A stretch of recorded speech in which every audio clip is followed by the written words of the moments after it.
साथियों नमस्कार। Monthly current affairs की सीरीज में पिछले वीडियो में मैंने जनवरी करंट अफेयर्स पढ़ा था। आज इस बार पढ़ेंगे फरवरी 2025 का फुल कंप्लीट करंट अफेयर्स, जो कि आगामी जितने भी एग्ज़ाम होंगे, चाहे वो पीसीएस हो, यूपीएससी हो, एसआई हो, आरओ हो या अदर जितने भी एग्ज़ाम होते हैं वन डे, उसके प्रीलिम्स के पॉइंट ऑफ व्यू से महत्वपूर्ण होगा। तो पहला है डीप सीक न्यूज में था। डीप सीक क्या है? डीप सीक ये डीप सीक एक एआई चैटबॉट है। किस देश का पूछ देगा तो चीन का है। भारत का है? नहीं, चीन का डीप सीक एक एआई कंपनी है, स्टार्टअप है, जिसने अंतिम जनवरी मंथ या स्टार्टिंग फरवरी में ही एक ओपन एआई चैट जीपीटी का लॉन्च किया था। एक चैट जीपीटी लॉन्च किया था जो ओपन एआई के लिए कॉम्पिटिटिव था, प्रतिस्पर्धी था। तो याद रखना, डीपसीक एक एआई स्टार्टअप कंपनी है चाइना का। एआई का फादर किसे कहा जाता है? John McCarthy. जॉन मैकार्थी को एआई का फादर कहा जाता है। एआई मतलब आर्टिफिशियल इंटेलिजेंस। एआई का पूरा रूप पूछ देगा तो आर्टिफिशियल इंटेलिजेंस यानी कृत्रिम बुद्धिमत्ता।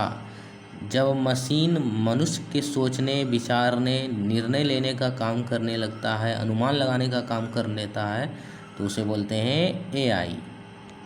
कुछ फुल फॉर्म भी पूछा जा सकता है, जैसे चैट जीपीटी यूज में रहता है तो इसका फुल फॉर्म क्या होता है? इसका पूरा रूप होता है चैट मतलब तो चैट ही हो गया। जीपीटी मतलब जी से जेनरेटिव, पी से प्री, टी से trained transformer. Chat generative pre trained transformer. Chat मतलब चैट हो गया, जी से generative, pre trained transformer.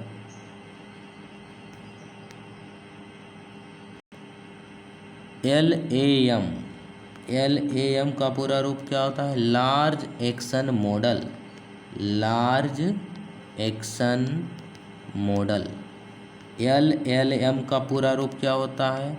Large language model. GPU का पूरा रूप क्या होता है? ये इम्पोर्टेंट है जीपीयू, तो इसका होता है graphics processing unit. Graphics processing unit. एक प्रश्न है फैक्चुअल कि एशिया और भारत दोनों का सम्मिलित रूप से सबसे बड़ा ट्राइबल फेस्टिवल कौन सा है? सबसे बड़ा जनजातीय त्यौहार या ट्राइबल फेस्टिवल कौन सा है? तो इसका आंसर हो जाएगा मेधारम जतारा। क्या है? मेधारम जतारा, जो कि कोया एक ट्राइब पर कोया नाम का एक ट्राइब जनजाति है तेलंगाना में, वो इसको परफॉर्म करती है। कोया तेलंगाना में पाई जाती है एक ट्राइबल कम्युनिटी, और मेधारम जतारा पूरे एशिया या भारत का सबसे बड़ा ट्राइबल फेस्टिवल, जनजातीय त्यौहार है। और भारत का दूसरा सबसे बड़ा ट्राइबल फेस्टिवल, उसका नाम है नगोबा जतारा। नगोबा जतारा। नगोबा जतारा भारत का दूसरा सबसे बड़ा ट्राइबल फेस्टिवल है, जो कि गोंड जनजाति के द्वारा ये सेलिब्रेट किया जाता है। अगला है E20। ये क्या है? इसका लक्ष्य रखा गया 2025-26 में प्राप्त करना है, अचीव करना है। भारत का लक्ष्य है E20 का 2025। E20 मतलब एथेनॉल में पेट्रोल में 20% तक एथेनॉल ब्लेंडिंग करना। यानी कि जैसे मान लीजिए 100 लीटर पेट्रोल है तो उसमें 20 लीटर जो होगा वो क्या होगा? एथेनॉल होगा। एथेनॉल। इससे क्या फ़ायदा होगा? इससे फ़ायदा क्या होगा? प्रदूषण कम होगा, वायु प्रदूषण। कृषकों की आय में वृद्धि होगी। किसानों की आय में वृद्धि कैसे होगी? क्योंकि इथेनॉल जो बनाया जाता है वो जो कृषि अपशिष्ट होता है, जैसे पराली वगैरह, उससे भी बनाया जा सकता है। घरेलू अपशिष्ट भी बनाया जा सकता है। इथेनॉल अपशिष्ट का उपयोग करके बनाया जाता है। और क्या होगा, E20 प्लांट से रोज़गार मिलेगा लोगों को, और जो हम खाड़ी देश से तेल वगैरह आयात करते हैं उसमें कमी आएगी, भारत का फॉरेन रिजर्व थोड़ा बहुत कमेगा। ISRO, Indian space research organisation, तो इसका पूरा रूप क्या होता है, इंडियन स्पेस रिसर्च ऑर्गेनाइजेशन, भारतीय अंतरिक्ष अनुसंधान संगठन या केंद्र। इसकी स्थापना कब हुई, 15 अगस्त 1969 को।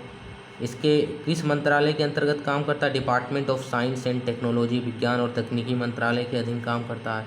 फर्स्ट चेयरमैन या पहले अध्यक्ष कौन थे इसरो के, तो विक्रम साराभाई थे। वर्तमान अध्यक्ष कौन है अभी, करंट चेयरपर्सन, वी नारायण। अगला है, इसरो का 99वां मिशन कौन था, 99वां नंबर का सफल मिशन, इसका नाम है स्पेसएक्स मिशन। और स्पेसएक्स मिशन के बारे में जनवरी के करंट अफेयर्स में विस्तार से बताया है, उसको आप जाके देख सकते हैं। इसरो का 100वां mission very very important, century किसी भी चीज़ का बहुत ही महत्वपूर्ण होता है, तो इसरो का 100वां सफल मिशन क्या है, इसका नाम है GSLV F-15 रॉकेट के द्वारा लॉन्च किया गया था एक सैटेलाइट को, जिसका नाम है NBS-02 सैटेलाइट। इसरो का 100वां सफल मिशन का नाम है NBS-02 सैटेलाइट, जिसे GSLV मतलब geo synchronous launch vehicle F-15 rocket के द्वारा लॉन्च किया गया था। फरवरी 2025 के महीने में बम्बई में, पुणे में GBS नाम का बीमारी न्यूज में था। GBS नाम का बीमारी या डिजीज क्या होता है, इसका पूरा रूप, तो पूछेगा GBS नाम डिजीज का पूरा रूप क्या होता है, तो गुलियन बेरी सिंड्रोम। स्पेलिंग गलत हो सकता है इसका, गुलियन बेरी सिंड्रोम, तो गुलियन बेरे सिंड्रोम इसका नाम है। ये एक ऑटो इम्यून डिजीज है, ऑटो इम्यून डिजीज किसको बोलते हैं, जब हमारे शरीर की कोशिका खुद के कोशिका को नष्ट करने लगती है, हेल्दी कोशिकाओं को, यानी कि जो अच्छी कोशिका है उसको नष्ट करने लगती है, किसको समझ के, वायरस या बैक्टीरिया समझ के, तो उसे ऑटो इम्यून डिजीज कहते हैं। यानी कि जो सेल का है कंट्रोल वो समाप्त हो जाता है उसमें। ऑटो इम्यून मतलब याद रखना आपको कि जो हमारे शरीर के अच्छे कोशिका होते हैं वो खुद के कोशिकाओं को नष्ट करने लगते हैं, तो उसे ऑटो इम्यून डिजीज कहते हैं। GBS भी एक ऑटो इम्यून डिजीज है, और इसमें क्या होता है, नसें कमज़ोर हो जाती हैं, नसें यानी कि नर्व्स कमज़ोर हो जाती है, और उसमें पैरालाइज यानी कि लकवा मारने की संभावना बनी रहती है। गुजरात बायोडायवर्सिटी बोर्ड ने इनलैंड मैंग्रोव ग्यूनेरी को राज्य का मतलब कि गुजरात का पहला बायोडायवर्सिटी हेरिटेज साइट घोषित किया है। तो गुजरात ने अपने इनलैंड मैंग्रोव ग्यूनेरी को गुजरात का पहला बायोडायवर्सिटी हेरिटेज साइट घोषित किया है। पोलावरम प्रोजेक्ट बहुत बार ये न्यूज में रहा, और इससे PT में अवश्य क्वेश्चन पूछे जाएंगे। तो पोलावरम प्रोजेक्ट किस नदी पर है, राज्य क्या है इसका संबंधित, आंध्र प्रदेश है, और ये किस नदी पर है प्रोजेक्ट, गोदावरी नदी पर। ये दोनों इम्पोर्टेंट फैक्ट हो जाते हैं। WHO वर्ल्ड हेल्थ ऑर्गेनाइजेशन, विश्व स्वास्थ्य संगठन ने, गिनी एक देश है, गिनी ने मानव अफ्रीकी, तो उसमें WHO ने कहा कि गिनी एक देश जो है वो मानव अफ्रीकी ट्रिप्नोसोमाइसिस ख़त्म करने वाला देश बन गया, यानी कि सफलतापूर्वक वहाँ से समाप्त हो गया है। तो HAT के बारे में जानना इम्पोर्टेंट हो जाता है क्योंकि ये फरवरी में न्यूज में था। तो HAT मतलब ह्यूमन अफ्रीकन या अफ्रीकी बोल सकते हैं, ह्यूमन अफ्रीकन ट्रिप्नोसोमाइसिस,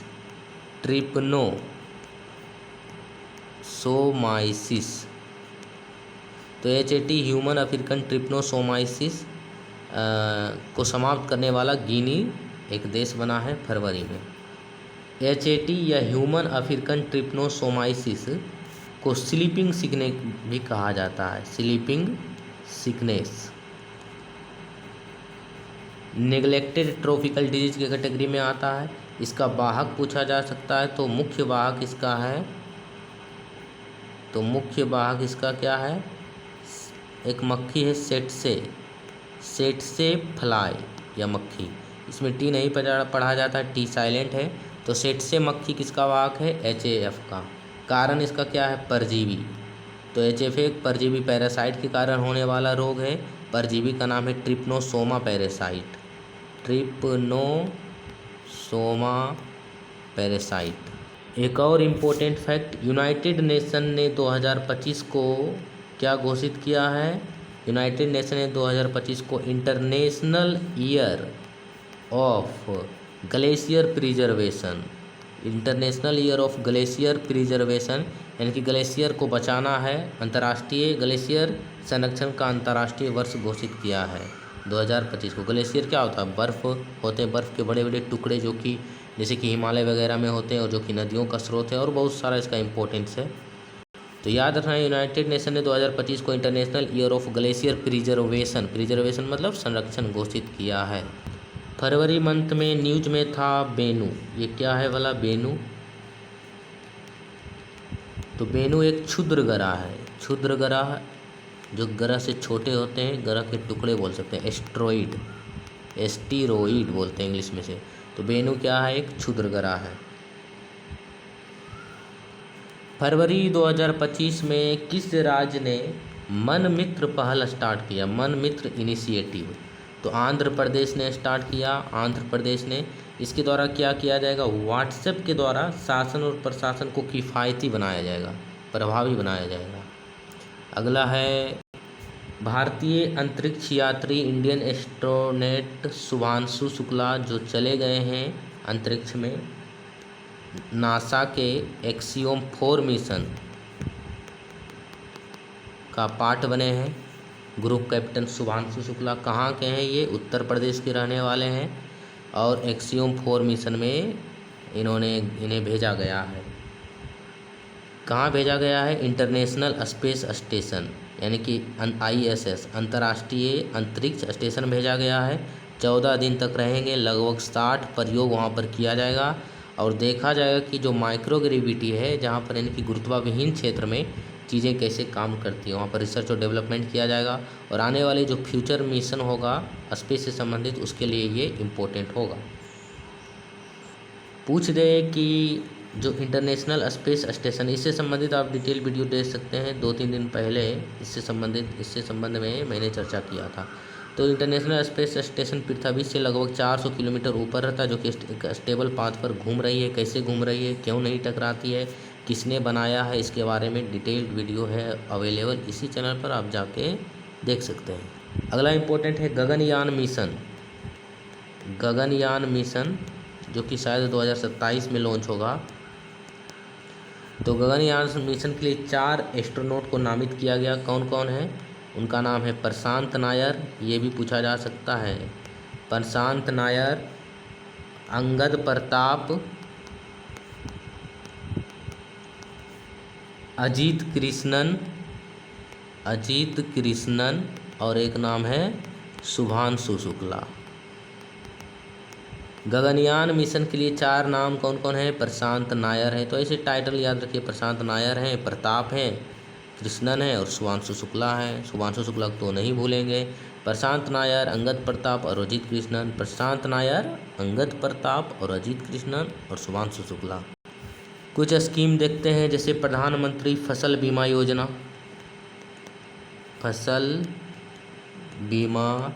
योजना, ये कब आया, 2016 में, जिसका उद्देश्य फसल की बीमा करना, यानी कि प्राकृतिक आपदा से, कीट के रोगों से, अन्य कारणों से फसल नष्ट होता है तो उस कंडीशन में किसानों को वित्तीय सहायता प्रदान करना इसका उद्देश्य है। अगला इम्पोर्टेंट योजना PM किसान सम्मान निधि योजना। PM किसान सम्मान निधि योजना कब आया, 1 दिसंबर 2018 को, तो वर्ष याद रखना है। इसका उद्देश्य लाभार्थी जो किसान हैं उनको 6,000 रुपये पर ईयर देना, यानी कि 6,000, 6 के मतलब ये 6,000 रुपये एनुअली देना, 3 किस्त में, कितने इंस्टॉलमेंट में, 3 किस्त में, 2-2 हज़ार करके, ताकि किसान अपने जो ज़रूरत के सामान हैं, कृषि के इनपुट हैं, कृषि औजार, कृषि के बीज वगैरह, खाद वगैरह आसानी से खरीद सके। इसके एलिजिबल किसान 2 हेक्टेयर से कम ज़मीन वाले हैं। तो इसे इम्पोर्टेंट है कि 2018 याद रखना है कब आया और कितना रुपये दिया जाता है वार्षिक 3 किस्त में 2-2 हज़ार करके। भारत बजट 2000 इसी साल के बजट में ये घोषित किया गया, प्रधानमंत्री पीएम धन धान्य कृषि योजना, धन धान्य कृषि योजना। इसका उद्देश्य क्या है? 100 जो जिले हैं, डिस्ट्रिक्ट पूरे भारत में, जहाँ पर उत्पादन कम होता है, उसकी उत्पादकता बढ़ाने के लिए वहाँ पर कृषि उपकरण, बीज, उर्वरक, आर्थिक मदद करना। बजट में ही, और केंद्रीय बजट आप जाके देख सकते हैं, उसका साइनॉप्सिस वीडियो संक्षेप में मैंने बताया है। तो इसी बजट में दलहन में आत्मनिर्भरता की बात कही गई है। 6 वर्षीय मिशन, जिसमें किस किस दाल पर फोकस किया गया है, तो उसका ट्रिक बना सकते हैं तूर, उड़द और मसूर। तूर, उड़द और मसूर पर फोकस किया गया है। और बिहार का जो बजट है उसमें एएमयू पर फोकस किया गया है, अरहर, मूंग और उड़द। अरहर, मूंग और उड़द, ये बिहार का है, ये भारत का है। जल जीवन मिशन जो 2019 में स्टार्ट हुआ था, उसको 2028 तक विस्तारित किया गया है। मखाना बोर्ड बिहार में बनाया जाएगा। तो मखाना के बारे में जानते हैं। मखाना को इंग्लिश में फॉक्सनट भी कहा जाता है, लोटस सीड्स भी कहा जाता है इसे, लोटस सीड्स। इसका प्रयोग एज ए स्नैक्स कर सकते हैं, प्रसाद वगैरह में, यानी जो प्रसाद पूजा पाठ होता है उसमें प्रसाद बनाने में इसका प्रयोग किया जाता है। सोर्स की बात करें तो इसमें कैल्शियम होता है, प्रोटीन होता है, विटामिन होता है, low glycaemic index LGI। Glycaemic index मतलब कि वैसे व्यक्ति भी इसे कंज्यूम या खा सकते हैं जो शुगर पेशेंट है, डायबिटीज़ पेशेंट है। लो ग्लाइसेमिक इंडेक्स मतलब उसमें शुगर कंटेंट कम है। भारत सबसे बड़ा प्रोड्यूसर है, 70 से 80% उत्पादित करता है। और भारत के कुल प्रोडक्शन में 85% उत्पादित मखाना बिहार करता है। और बिहार का कौन सा जिला? मधुबनी, दरभंगा, सीतामढ़ी, सहरसा, पूर्णिया वगैरह। मखाना रिसर्च सेंटर कहाँ है? दरभंगा में। मखाना रिसर्च सेंटर कहाँ है? दरभंगा जिला में। बिहार का एक ज़िला है दरभंगा, वहीं पर। भारतीय नौसेना, भारतीय इंडियन नेवी की 2 महिला अधिकारी, एक का नाम है लेफ्टिनेंट दिलना के और लेफ्टिनेंट रूपा। भारतीय नौसेना इंडियन नेवी की 2 महिला अधिकारी, लेफ्टिनेंट दिलना के और लेफ्टिनेंट रूपा, पृथ्वी के एक दुर्गम क्षेत्र किसको बोलते हैं? वैसा क्षेत्र जहाँ पर जाना मुश्किल है, दुर्गम। तो दुर्गम क्षेत्र जिसका नाम है पॉइंट नेमो, ये बड़ा इम्पोर्टेंट हो जाता है। तो पॉइंट नेमो को नेविगेट किया, वहाँ पर गई। तो भारतीय नेवी की 2 अधिकारी, महिला अधिकारी, लेफ्टिनेंट दिलना के और लेफ्टिनेंट रूपा, किस दुर्गम क्षेत्र को नेविगेट किया या पहुंची वहाँ पर? तो पॉइंट नेमो कहाँ स्थित है? किस महासागर में है ये? दक्षिणी प्रशांत महासागर। पॉइंट नेमो एक बहुत ही दुर्गम क्षेत्र, यानी कि यहाँ पर जाना मुश्किल है।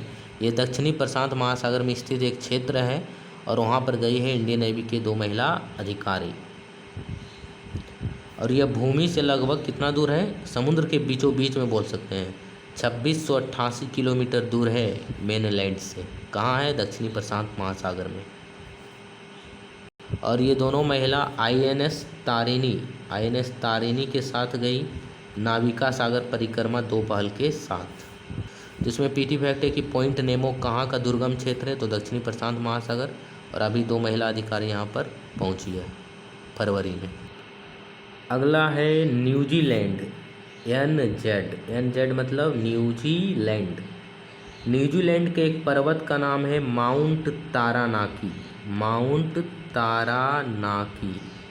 न्यूजीलैंड का एक पर्वत है माउंट तारानाकी, जिसे तारानाकी, इसका दूसरा नाम है तारानाकी माउंगा। न्यूजीलैंड का एक पर्वत है माउंट तारानाकी या तारानाकी माउंगा, जिसे न्यूजीलैंड के एक कम्युनिटी का नाम है माओरी कम्युनिटी, माओरी जनजाति बोल सकते हैं। माओरी कौम या कम्युनिटी के द्वारा लीगल पर्सन का दर्जा दिया गया, यानी कि एक कानूनी व्यक्ति। बताइए, पर्वत को व्यक्ति माना गया, कानूनी रूप से व्यक्ति, क्यों? ताकि उस पर्वत को बचाया जा सके माउंटेन कंजर्वेशन के को लेकर। तो न्यूजीलैंड में एक पर्वत है माउंट तारानाकी, उसे माओरी कम्युनिटी के द्वारा पहली बार एक लीगल पर्सन का दर्जा दिया गया है। ICC men's cricket of the year Jasprit Bumrah को बनाया गया। इम्पोर्टेंट पीटी फैक्ट, भारत में कारखाना अधिनियम, भारत का फैक्ट्री एक्ट या कारखाना अधिनियम कब आया? पहला पीटी फैक्ट, मिलान करो में ऐसा प्रश्न पूछा जाता है। तो कारखाना अधिनियम 1948 में आया। उसमें क्या है, एक सेक्शन है, यानी कि एक धारा है 51। कारखाना अधिनियम 1948 की एक धारा 51 है।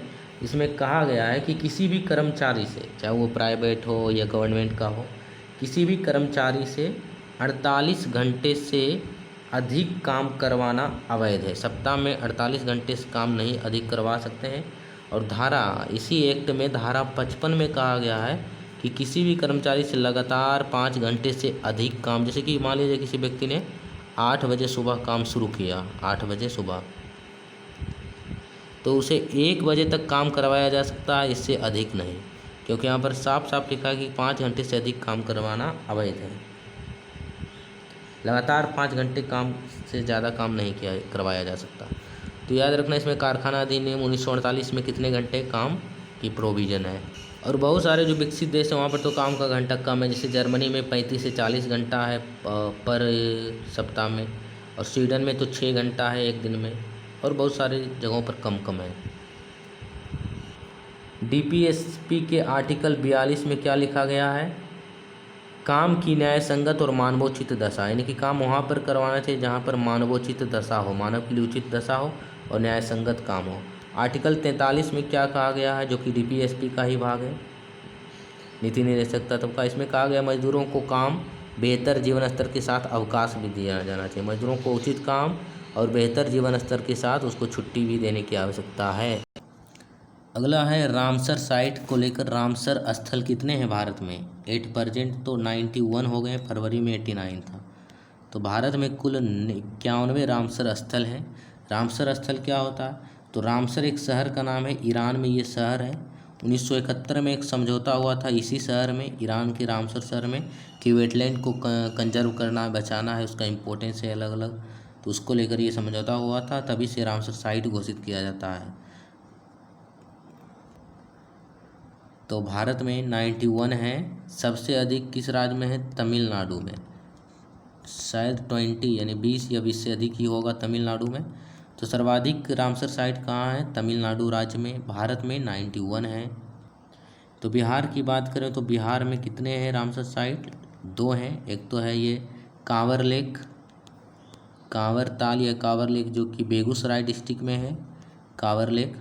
और ये बूढ़ी गंडक नदी के किनारे है, या बूढ़ी गंडक नदी का पानी इसमें आता है, बूढ़ी गंडक, ये बेगूसराय डिस्ट्रिक्ट में है। और एक बात, जो कांवर झील है वो एशिया का सबसे बड़ा ऑक्सबो लेक है, गोखुर झील, एशिया का सबसे बड़ा गोखुर झील कांवर लेक।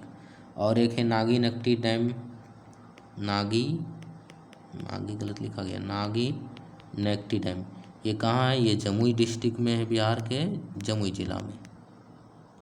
तो फरवरी मंथ में 4 नए रामसर साइट बने थे, और अभी 10 दिन पहले 2 ऐड हुआ।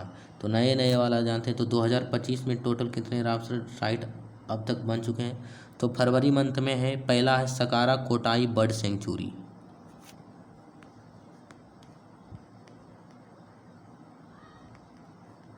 सकारा कोटाई, सकारा कोटाई पक्षी अभयारण्य या बर्ड सेंचुरी, ये कहाँ है? ये है गल्फ ऑफ मन्नार के निकट। गल्फ ऑफ मन्नार कहाँ है? तमिलनाडु के पास। दूसरा है तीर्थंगल बर्ड सेंचुरी, ये भी तमिलनाडु में है, तीर्थंगल बर्ड सेंचुरी कहाँ है? तमिलनाडु में। तो ये दोनों याद रखना। ये फरवरी 2025 का है कि सकारा कोटाई बर्ड सेंचुरी तमिलनाडु का ऐड हुआ रामसर साइट में, तीर्थंगल बर्ड सेंचुरी तमिलनाडु में है, ये भी ऐड हुआ रामसर साइट में। अगला है सिक्किम का खेचियोपालरी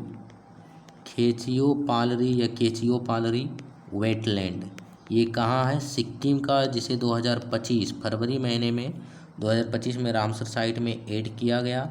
इसे केचियोपालरी वेटलैंड को विशिंग लेक यानी कि इच्छा पूर्ति करने वाला झील भी कहा जाता है, और ये सिक्किम का एक नया एकमात्र ओनली वन रामसर साइट है।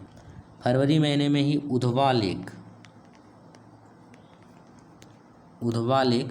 जो कि झारखंड में है, उसको रामसर साइट घोषित किया गया है, और ये भी झारखंड का ओनली वन रामसर साइट है। अभी लगभग 15-20 दिन पहले राजस्थान के 2 नए वेटलैंड को ऐड किया गया रामसर साइट में, तो उसमें उसका नाम भी ध्यान रखना, खीचन और मेनार वेटलैंड।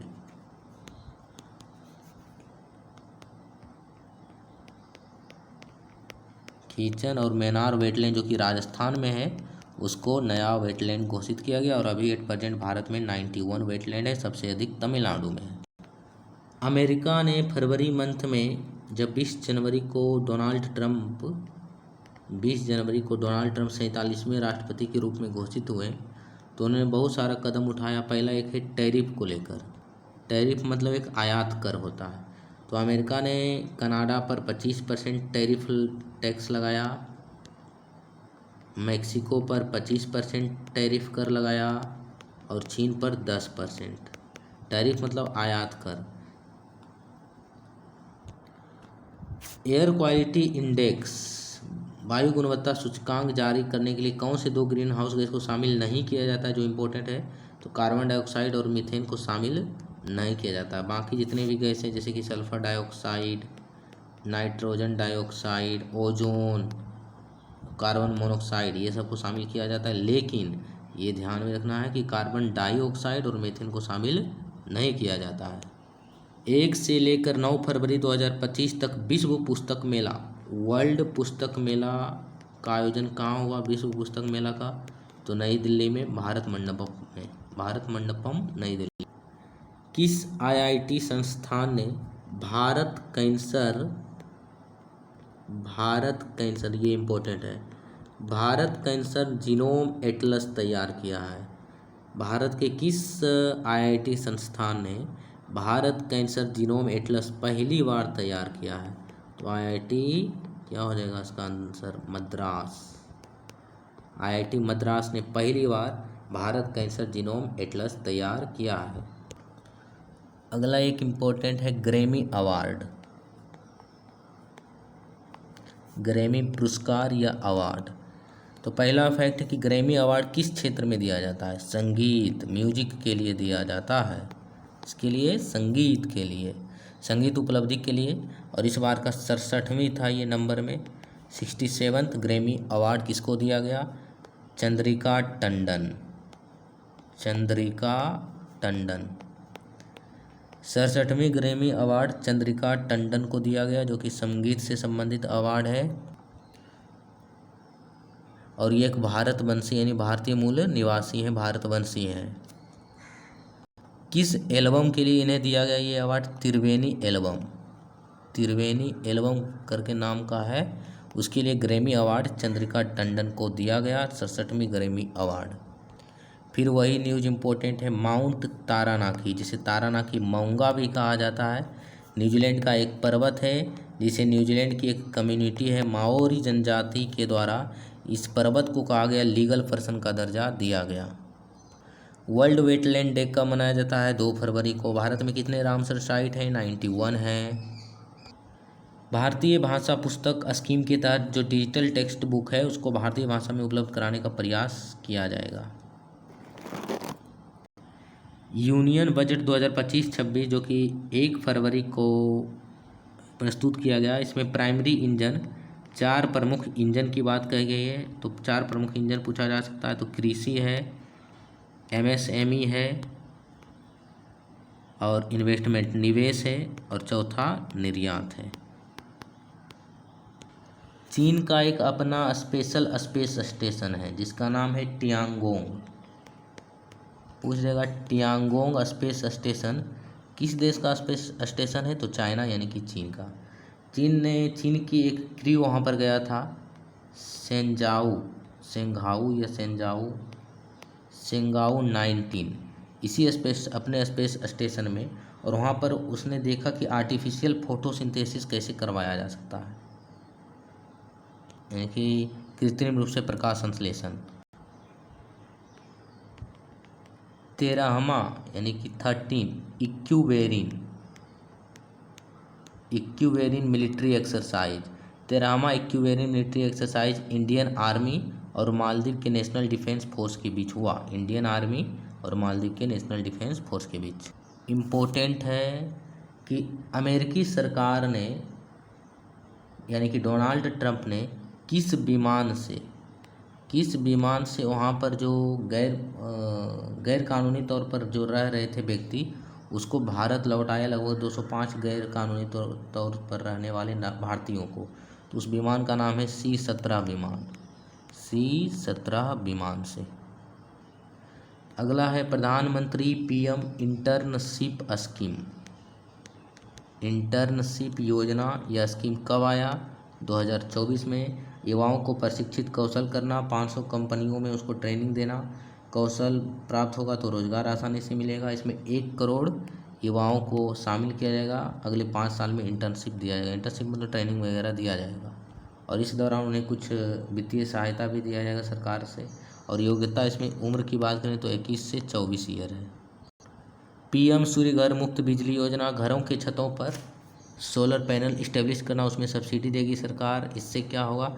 300 यूनिट बिजली बचाया जा सकता है हर परिवार के द्वारा और इसको शामिल किया जाएगा 1 करोड़ घरों को। अगला है दंतक परियोजना। क्या है दंतक परियोजना? दंतक प्रोजेक्ट या दंतक परियोजना, तो ये भारत का एक समुद्र पार परियोजना है, ओवरसी प्रोजेक्ट है भारत के बॉर्डर रोड ऑर्गेनाइजेशन का, BRO का। रक्षा मंत्रालय के अधीन BRO आता है भारत सरकार के। तो दंतक परियोजना BRO का है, जिसका काम है भूटान में इंफ्रास्ट्रक्चर डेवलपमेंट बनाना, जैसे रोड, पुल, सड़क वगैरह वगैरह। तो मुख्य उद्देश्य क्या है इसका? भूटान में इंफ्रास्ट्रक्चर डेवलपमेंट करना। और ये कब से चलता आ रहा है? 1961 में ये साइन हुआ था। उस समय जो तत्कालीन प्रधानमंत्री थे जवाहरलाल नेहरू और भूटान के तीसरे राजा जिग्मे डोरचू वांगचुक, इन दोनों ने इस पर साइन किया था। तो याद रखना, दंतक परियोजना BRO का है, भारत का बॉर्डर रोड ऑर्गेनाइजेशन का, भूटान में वहाँ पर रोड, सड़क, पुल वगैरह बनाना। ये न्यूज में क्यों था? क्योंकि 2021 में दंतक परियोजना के तहत भूटान में 2 पहाड़ों को कनेक्ट करने के लिए एक वांगचू ब्रिज बनाया गया था। वांगचू पुल या ब्रिज बनाया गया था और जिसका एक बड़ा हिस्सा टूटकर गिर गया।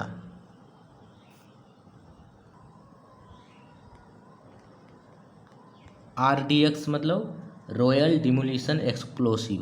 रॉयल डिमोलिशन एक्सप्लोसिव एक विस्फोटक है। अगला है जम्मू कश्मीर का राजकीय वृक्ष क्या है? चिनार। चिनार जम्मू कश्मीर का राजकीय वृक्ष है। जम्मू कश्मीर राज्य में चिनार के वृक्षों के लिए संरक्षण के लिए डिजिटल वृक्ष आधार कार्यक्रम लागू किया गया या चलाया गया। तो पूछ देगा कि किस राज्य ने चिनार के वृक्षों के संरक्षण के लिए डिजिटल वृक्ष आधार कार्यक्रम चलाया? तो जम्मू कश्मीर। उसमें चिनार के वृक्षों को जियो टैग किया गया, QR कोड दिया गया, प्रत्येक पेड़ को आधार संख्या, जैसे एक व्यक्ति का होता है, इंसान का, उसी तरह एक अलग नंबर दिया गया 10 अंक का। तो जम्मू कश्मीर का राजकीय वृक्ष क्या है? स्टेट ट्री चिनार। उसी तरह UP उत्तर प्रदेश का राजकीय वृक्ष अशोक है, मध्य प्रदेश का है बरगद और राजस्थान का है खेजड़ी, पश्चिम बंगाल का है चितौन या चटियन और बिहार का क्या है? पीपल। बिहार का राजकीय वृक्ष पीपल और झारखंड का है साल या सखुआ। और भारत का राष्ट्रीय ट्री है बानियन ट्री, यानी कि बरगद का पेड़ वृक्ष है भारत का। भारत का सबसे बड़ा वृक्ष कहाँ है? The great banyan tree, Howrah में, बंगाल में। द ग्रेट बानियन बरगद ट्री, ये हावड़ा में है। फरवरी महीने में न्यूज में रहने वाला A23A क्या है? A23A एक आइसबर्ग है यानी हिमखंड का टुकड़ा है जो अटलांटिक महासागर में स्थित था, वो पिघल गया है, इसलिए ये हिमशैल जो सागर पर तैरता है उसे आइसबर्ग कहते हैं। तो एक आइसबर्ग टूटने लगा है, ये सदर्न ओशियन में है। ये कहाँ है? दक्षिणी सागर में स्थित है ये, सदर्न ओशियन या दक्षिणी सागर में। 823 एक आइसबर्ग है, हिमशैल है जो टूट गया था, तो ये कहाँ है? सदर्न ओशियन में। ओपेक क्या है? जो तेल निर्यात करने वाले खासकर इसमें खाड़ी देश हैं उसका संगठन है। इसका पूरा रूप क्या होता है? ओ से organization of the petroleum exporting country, यानी कि पेट्रोलियम निर्यात करने वाले देशों का ऑर्गेनाइजेशन। और ये बना था 1960 में बगदाद कॉन्फ्रेंस के बाद। बगदाद एक कॉन्फ्रेंस सम्मेलन हुआ था, तो पूछा कि जाए कि ओपेक का निर्माण किस कॉन्फ्रेंस के तहत हुआ था, तो बगदाद कॉन्फ्रेंस के तहत हुआ था 1960 में। इसका काम है ऑयल का उत्पादन, आयात निर्यात को रेगुलेट करना। अगला है मिशन 3000, ये इम्पोर्टेंट हो जाता है। मिशन 3000 ये क्या है भला? मिशन 3000 तो ये भारतीय रेलवे के द्वारा स्टार्ट किया गया, जिसका उद्देश्य फ्रेट लोडिंग, जो मालगाड़ी का लोडिंग होता है, लोड फ्रेट मतलब मालगाड़ी का फ्रेट लोडिंग यानी cargo volume 3000 metric tonne, 3000 metric tonne करना। कब तक? 2030 तक ये लक्ष्य है, यानी कि जो माल ढुलाई उसमें वजन बढ़ाना इसका उद्देश्य 2030 तक 3000 मीट्रिक टन करना। तो पूछा जाए कि मिशन 3000 भारतीय रेलवे के द्वारा शुरू किया गया था, जिसका उद्देश्य फ्रेट लोडिंग को बढ़ाना, कार्गो वॉल्यूम को।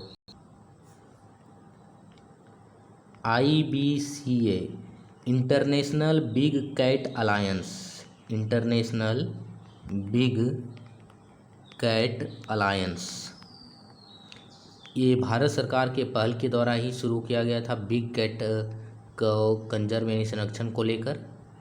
2023 में ये लॉन्च हुआ, 2023 में। और इस बार इसका मीटिंग भी हुआ वार्षिक रूप से, पहली बार न्यू दिल्ली में। हेडक्वार्टर इसका न्यू दिल्ली है। इसमें 7 कितने बिग कैट मतलब बिल्ली प्रजाति का बड़ा रूप, 7 बिग कैट को शामिल किया गया, जिसमें एक है टाइगर यानी कि बाघ है, लायन यानी कि शेर है, लियोपार्ड चीता है, सनो लियोपार्ड है यानी कि हिम तेंदुआ है, जगुआर है, पूमा है, ये सब है।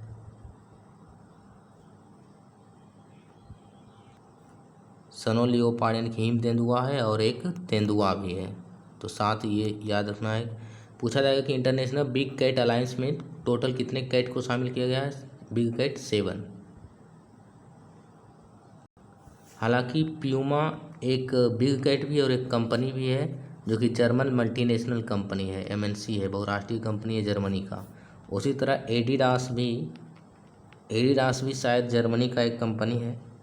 सैमसंग कहाँ का कंपनी है? साउथ कोरिया का। वीवो चाइनीज़ है। नोकिया फिनलैंड का।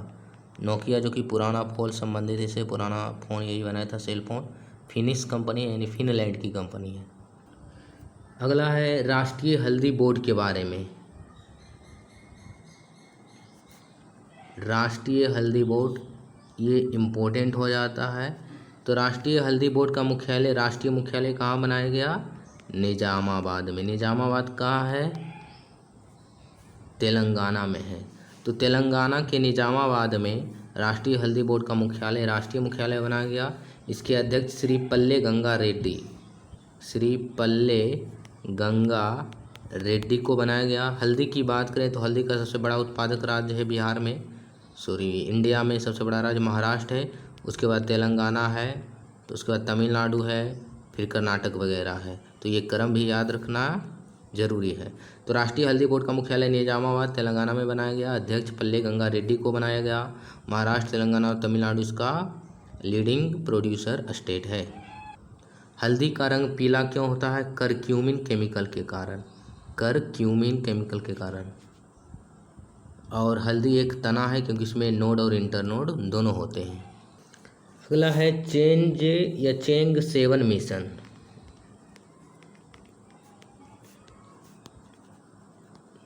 किस देश का है ये? नाम से पता चल रहा है चाइना का है, चीन का है। तो ये चीन का मिशन है, किससे संबंधित है? चंद्रमा से संबंधित है। इसका उद्देश्य था 2025 में लॉन्च हुआ। मून्स के साउथ पोल पर क्या जल संसाधन है उसको इन्वेस्टिगेट करना। भारत रणभूमि दर्शन पहल, भारत रणभूमि दर्शन पहल किसने लॉन्च किया? तो 77वें सेना दिवस जो कि 15 जनवरी को मनाया जाता है सेना दिवस, तो 77वें सेना दिवस 15 जनवरी के अवसर पर रक्षा मंत्रालय डिफेंस मिनिस्ट्री ने भारत रणभूमि दर्शन पहल स्टार्ट की, जिसका उद्देश्य है युद्ध क्षेत्र पर्यटन को बढ़ावा देना। जहाँ पर युद्ध होता है जनरली तो उसको पर्यटन से जोड़ना, वर्चुअल टूर करवाना डिजिटल प्लेटफॉर्म के माध्यम से। स्पेसडेक्स मिशन जो कि इसरो का 99वां सफल मिशन है। स्पेसडेक्स मतलब स्पेस डॉकिंग एक्सपेरिमेंट, इसका पूरा रूप space docking experiment. Docking undocking क्या होता है? दो स्पेसक्राफ्ट को जोड़ना है तो उसको डॉकिंग बोलते हैं, दो स्पेसक्राफ्ट को अलग करना है तो उसे अनडॉकिंग कहते हैं। और ऐसा करने वाला, डॉकिंग और अनडॉकिंग करने वाला भारत पूरे दुनिया में चौथा देश बना है, रूस, चीन, यूएसए के बाद। इसे किस रॉकेट के द्वारा लॉन्च किया गया था? PSLV C-60 रॉकेट के द्वारा। और इसके द्वारा इस मिशन के तहत लोबिया के बीज को भेजा गया था अंतरिक्ष में कि वहाँ पर वो अंकुरित होता है या नहीं, तो जर्मिनेट अंकुरित हो गया था। लोबिया मतलब काउपी बोलते हैं इंग्लिश में से। पालक के तने को भी वहाँ पर भेजा गया था इस मिशन के तहत MIT यूनिवर्सिटी महाराष्ट्र के द्वारा। एक बिहार से संबंधित न्यूज़ है कि बिहार के भागलपुर BGP भागलपुर डिस्ट्रिक्ट में पीरपैंती नाम का एक जगह है, वहाँ पर 3 ताप विद्युत परियोजना शुरू किया जाएगा। और बिहार के ही लखीसराय जिले के कजरा में सोलर प्लांट इस्टेब्लिश किया जाएगा। भारत का सबसे बड़ा कोल ब्लॉक का नाम है देवचा पचामी कोल ब्लॉक। भारत का सबसे बड़ा coal block Deocha Pachami coal block कहाँ है? ये पश्चिम बंगाल, वेस्ट बंगाल के बीरभूम डिस्ट्रिक्ट में है, बीरभूम जिला में। और एशिया का सबसे सेकेंड लार्जेस्ट कोल माइन है। RBI के बारे में जानते हैं, रिजर्व बैंक ऑफ इंडिया। तो रिजर्व बैंक ऑफ इंडिया एक विधिक निकाय है, स्टैट्यूटरी बॉडी है। विधिक निकाय मतलब वैसे निकाय या वैसे बॉडी जिसका निर्माण संसद के द्वारा किसी लॉ बनाकर किया गया है, किसी कानून के तहत, किसी अधिनियम के तहत हुआ है। तो RBI की स्थापना 1 अप्रैल 1935 को RBI एक्ट 1934 के द्वारा हुआ। तो 1 अप्रैल 1935 को RBI एक्ट 1934 के तहत इसका हेडक्वार्टर शुरू में कोलकाता था और अभी 1937 में हेडक्वार्टर मुंबई स्थानांतरित किया गया और अभी हेडक्वार्टर इसका मुंबई ही है। RBI के पूछा जाए कि RBI के पहले फर्स्ट चेयरमैन कौन थे? तो ओसबॉर्न स्मिथ थे RBI के पहले चेयरपर्सन, जो कि एक ब्रिटिश यानी अंग्रेज थे। पूछा जाए कि RBI के पहले भारतीय अध्यक्ष कौन थे, गवर्नर थे? तो सर CD देशमुख RBI के पहले भारतीय गवर्नर रहे। चिंतामन द्वारकानाथ देशमुख, CD मतलब चिंतामन द्वारकानाथ देशमुख। RBI का काम क्या है? ये बैंकों का बैंक कहलाता है, केंद्रीय बैंक, और इससे संबंधित बैंकों को ये लोन वगैरह देता है, मुद्रा जारी करता है, बैंकिंग सेवा रेगुलेट करता है, भारत में महंगाई दर को रेगुलेट करके रखता है, विदेशी मुद्रा भंडार को प्रबंधित करता है, ये सब इसका काम है। RBI का राष्ट्रीयकरण पूछा जाए, नेशनलाइजेशन कब हुआ? RBI का राष्ट्रीयकरण 1949 में हुआ, ये इम्पोर्टेंट है, 1949। RBI का मौद्रिक नीति समिति 6 सदस्य का है ये, और वर्तमान में मुद्रास्फीति इन्फ्लेशन टारगेट कितना है? 4% ±2। इसका मतलब है कि जो महंगाई टारगेट है वो 2% से 4% के बीच होना चाहिए, इसके बराबर होना चाहिए। 4 में से 2 जोड़ेंगे तो +6 हो जाएगा, यानी कि 6 हो जाएगा, यानी कि 2% से लेकर 6% के मध्य ये इसके बराबर हो सकता है। RBI से संबंधित है रेपो दर, रेपो रेट। क्या होता है ये रेपो रेट? वह दर जिस पर बैंक अल्पकालिक ज़रूरतों हेतु RBI से लोन लेती है। जैसे मान लीजिए SBI एक बैंक है, SBI RBI से अल्पकालीन समय के लिए, कुछ कम समय के लिए लोन लेती है, तो जिस रेट पर लोन RBI SBI को ग्रांट करेगा उस रेट को रेपो रेट कहते हैं। EMI का पूरा रूप क्या होता है? Equated monthly income. Equated monthly income यानी कि समान मासिक किस्त। अयोध्या में राम मंदिर निर्माण में पहली ईंट रखने वाले कामेश्वर चौपाल का निधन हो गया। तो पूछ देगा, ये बिहार एग्जाम के लिए इम्पोर्टेंट हो जाता है कि कामेश्वर चौपाल किस जिले से संबंधित है? तो बिहार के सुपौल जिले से संबंधित है। चौपाल सुपौल एक जैसा लग रहा है सुनने में, चौपाल सुपौल। तो कामेश्वर चौपाल जो अयोध्या में राम मंदिर निर्माण में पहली ईंट रखने वाले हैं, उनका निधन हो गया। 38वां सूरजकुंड मेला। 38वां सूरजकुंड मेला। 38वां सूरजकुंड मेला का आयोजन कहाँ होता है? ये होता है, एक अंतर्राष्ट्रीय क्राफ्ट मेला है, ये इंटरनेशनल क्राफ्ट मेला है। 2025 का आयोजन कहाँ हुआ? हरियाणा के फरीदाबाद में। हरियाणा के फरीदाबाद में सूरजकुंड झील के पास। और इस बार का इसका थीम स्टेट था उड़ीसा। थीम स्टेट पूछा जाए तो उड़ीसा। और ये शिल्पकार एवं दस्तकार की मंच है। इस्कांडेर 1000 मिसाइल, फरवरी में न्यूज में था। ये इस्कांडेर 1000 मिसाइल किस देश से संबंधित है? रूस द्वारा विकसित है। इसका मारक क्षमता 1000 किलोमीटर है, इसलिए इसे 1000 मिसाइल, इस्कांडर 1000 मिसाइल कहा जाता है। पोक्सो एक्ट कब आया? 2012 में आया। पीटी फैक्ट है। इसका पूरा रूप होता है protection of children from sexual offence. इसमें बच्चे की कैटेगरी में कौन आते हैं? 18 वर्ष से कम जितने भी लड़के और लड़कियां दोनों इसमें आता है, इसलिए इसे न्यूट्रल लॉ कहा जाता है, जेंडर न्यूट्रल लॉ। 14 नवंबर 2012 से ये इंडिया में प्रभावी है। इसका उद्देश्य बच्चों को यौन उत्पीड़न से बचाना, सुरक्षा प्रदान करना। अगला है काम्या कार्तिकेयन। महज 17 साल की एक लड़की है, काम्या कार्तिकेयन, ये इम्पोर्टेंट हो जाता है। तो काम्या कार्तिकेयन 17 साल की गर्ल है जो दुनिया की सबसे कम उम्र की पर्वतारोही बनी है। दुनिया की सबसे कम उम्र की पर्वतारोही जो दुनिया की 7 सबसे ऊंची चोटी पर फतह किया है, यानी कि जो 7 कंटिनेंट है उसके 7 जो सबसे ऊंचा पीक है वहाँ पर चढ़ने वाली सबसे कम उम्र की महिला बनी है। ये भारत की ही है। शायद इनका राज्य महाराष्ट्र से संबंधित है ये। अगला है भगवान महावीर जो कि 24वें तीर्थंकर हैं जैन धर्म के। तो ये किस वंश से संबंधित हैं? इक्ष्वाकु डायनेस्टी, इक्ष्वाकु वंश से संबंधित हैं ये।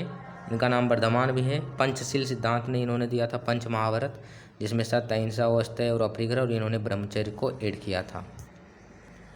बायो E3 पॉलिसी में E3 क्या है? बायो E3 नीति।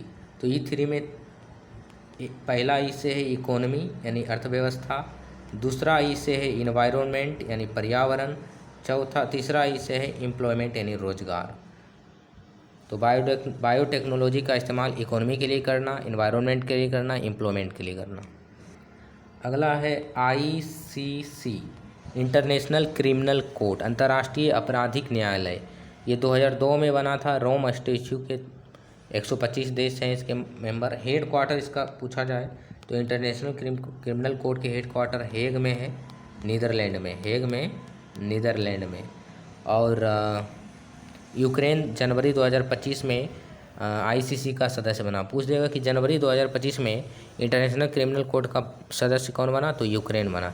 क्या ये यूनाइटेड नेशन का मेंबर है? नहीं, यूनाइटेड नेशन का मेंबर नहीं है ICC। इसका उद्देश्य है पर्पस क्राइम्स को रोकना, जीनोसाइड जो जनसंहार होता है उसको रोकना, क्राइम अगेंस्ट ह्यूमैनिटी को रोकना, रूल ऑफ लॉ को इस्टेब्लिश करना। और एक होता है ICJ, एक होता है ICC और एक होता है ICJ, international criminal court of justice. International court of justice ये एक वर्ल्ड कोर्ट इसे कहा जाता है। स्थापना 1945 में होता है। इसका भी हेड क्वार्टर हेग नीदरलैंड में है। ये यूनाइटेड नेशन का मुख्य अंग है, ये याद रखना है। विवादों का निपटारा इसका करना है, 2 देशों के बीच होता है यदि तो। फरवरी में न्यूज में था क्यूपू। ये क्यूपू क्या है वाला? ब्रह्मांड में ज्ञात सबसे बड़ा संरचना है। तो ब्रह्मांड में सबसे ज्ञात सबसे बड़ी संरचना क्यूपी है, जो कि सुपर स्ट्रक्चर है, गैलेक्सी का क्लस्टर है बोल सकते हैं। गैलेक्सी का मतलब समूह है। डिब्रू सैखोवा नेशनल पार्क कहाँ है? डिब्रू सैखोवा नेशनल पार्क, ये असम में है, ब्रह्मपुत्र लोहित के नॉर्थ में, डिब्रू नदी के दक्षिण में। दशावतार थिएटर कहाँ है? तो थिएटर से ऐसे अंदाज लगा सकते हैं ये सब काम होगा महाराष्ट्र में, तो महाराष्ट्र में है ये।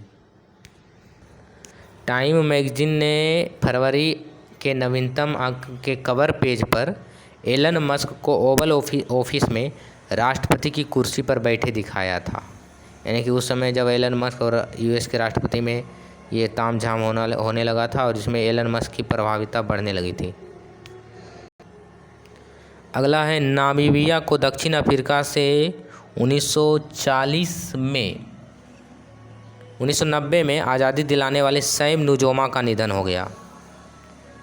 पूछा जाएगा सैम नुजोमा, तो सैम नुजोमा का निधन हो गया, ये किस देश से संबंधित है?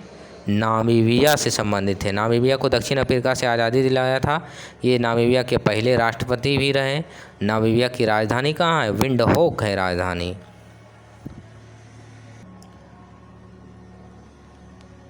नेट जारिम कॉरिडोर कहाँ है? गाजा पट्टी में स्थित क्षेत्र है जहाँ पर इजराइल का कंट्रोल है। अगला है पीएम अजय स्कीम। ये अजय मतलब ए से अनुसूचित जाति अभ्युदय योजना। अनुसूचित जाति अभ्युदय योजना इसका उद्देश्य है, लॉन्च 2021-22 में हुआ था। उद्देश्य एससी यानी कि जो शेड्यूल कास्ट है उसके सामाजिक गरीबी को दूर करना, सामाजिक आर्थिक स्थिति उत्थान करना, साक्षरता बढ़ाना। अगला है मोरांड गंजल इरिगेशन प्रोजेक्ट। मोरांड गंजल इरिगेशन सिंचाई वाला परियोजना किस राज्य से संबंधित है? तो ये मध्य प्रदेश से संबंधित है। मोरांड, एम से मध्य प्रदेश। तो ये 2 बांध मोरांड एवं गंजल नदी पर बनाए गए, उससे संबंधित है। पीएम युवा 2.0 स्कीम, इसका काम है कि जो युवा लेखक हैं उसको मेंटर प्राप्त करना, उसको ट्रेनिंग देना, प्रमोट करना। इम्पोर्टेंट है, इसको ध्यान में अवश्य रखना है। एरो इंडिया 2025,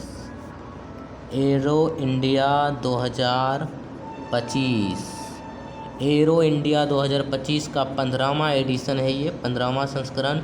पहला पीटी फैक्ट कहाँ हुआ? ये 10 फरवरी से 14 फरवरी के बीच येलहंका में। कहाँ? येलहंका में इसका आयोजन हुआ। येलहंका कहाँ है? बेंगलुरु में है, यानी कि कर्नाटका में, बेंगलुरु में। येलहंका में आयोजन हुआ 15वां एरो इंडिया 2025 एक्सपो। इसमें क्या होता है?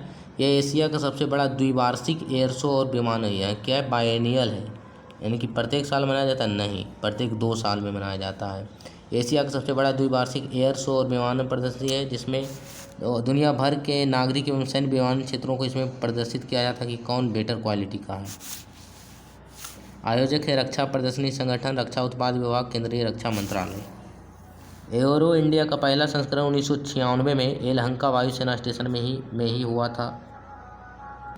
एक और इम्पोर्टेंट है, रक्षा क्षेत्र का एक सरकारी कंपनी है जिसका नाम है हिंदुस्तान एरोनॉटिक्स लिमिटेड, HAL। रक्षा क्षेत्र का यानी कि डिफेंस सेक्टर का सरकारी कंपनी हिंदुस्तान एरोनॉटिक्स लिमिटेड के प्रशिक्षण विमान हिंदुस्तान जेट ट्रेनर 36 का नाम चेंज करके यशस कर दिया गया है। इसका नाम चेंज करके यशस कर दिया गया है। WHO ने कब कहा कि भारत से पोलियो खत्म हो गया, यानी पोलियो उन्मूलित हो गया? तो 2014 में। भारत टीबी मुक्त 2025 तक ये टारगेट है। भारत रेबीज मुक्त 2030 तक टारगेट है।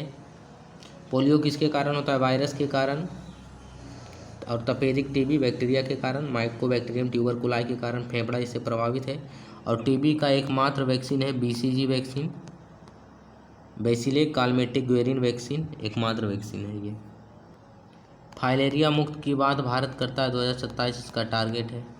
फाइलेरिया कृमि के कारण होता है, एक परजीवी है कृमि, वर्म के कारण होता है जिसका नाम है नेमाटोड कृमि, और इसका एजेंट है मच्छर, क्यूलेक्स मच्छर, एनोफिलीज मच्छर और एडिस मच्छर। इससे लसिका तंत्र प्रभावित होता है फाइलेरिया से। आकाश का रंग नीला क्यों दिखता है? प्रकीर्णन के कारण, स्कैटरिंग, लाइट स्कैटरिंग के कारण। तो स्कैटरिंग के कारण आकाश में जैसे वायुमंडल में बहुत सारा गैस है, जैसे नाइट्रोजन है, ऑक्सीजन है, जलवाष्प है, तो इससे प्रकाश स्कैटरित होती है। स्कैटरित मतलब प्रकाश का बिखरना। तो नीली प्रकाश बिखेरती है अधिक, प्रकीर्णित अधिक होती है। यदि प्रकीर्णन ना हो तो आकाश अंधकार में होगा, अंधेरा अंधेरा। और लाल क्यों दिखता है? लाल का तरंगदैर्घ्य मतलब सूर्यास्त और सूर्योदय के समय लाल का तरंगदैर्घ्य अधिक होता है और प्रकीर्णन आसानी से नहीं हो पाता है। यानी कि छिटपुट इधर ये लाल रंग प्रकाश इधर उधर बिखेरती नहीं है, क्योंकि इसका तरंगदैर्घ्य अधिक होता है, इसलिए ये अंतिम दूरी तक पहुंचता है और लाल रंग हमें दिखाई पड़ता है। अगला है पेंडोरा मिशन। पेंडोरा मिशन किस अंतरिक्ष एजेंसी का मिशन है? इसरो का नहीं, नासा का मिशन है, जिसका उद्देश्य बहिर्ग्रह जो प्लानेट हैं या प्लेनेट हैं बहिर्ग्रह, उसका अध्ययन करना। किसके द्वारा? जेम्स वेब स्पेस टेलीस्कोप के द्वारा।